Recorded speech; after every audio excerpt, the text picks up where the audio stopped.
大家好，又係我數學科科主任張 Sir 同大家見面嘅時間。今日我哋會講小數乘法點樣去處理。我哋要知道小數乘法分兩種，一種係小數乘整數嘅乘法，一種係小數乘小數嘅乘法。我哋話無論係小數乘小數又好，小數乘整數也好，我哋都係會採用數點法嚟到處理嘅。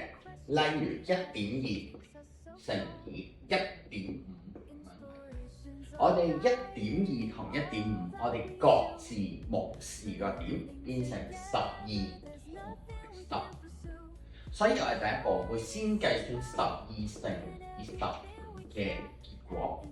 12乘以15係180，我哋先寫低180呢個數字。並且我哋會數翻原來兩個數總共喺小數點後有幾多個位出現過。我哋話呢度有一個位。呢度亦都有一個位，我哋話1加1係2，所以我哋由後數上去兩個位嘅位置，俾翻個小數點，咁我哋就能夠計出1.8呢一個答案，將最後嘅零寫去就可以啦。我哋話如果係小數乘整數嘅情況係差不多，例如12乘1.5，我哋同樣地會先計出180呢個結果。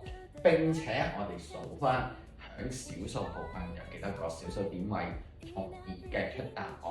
我哋話呢個就為之叫做小數點嘅數點法啦。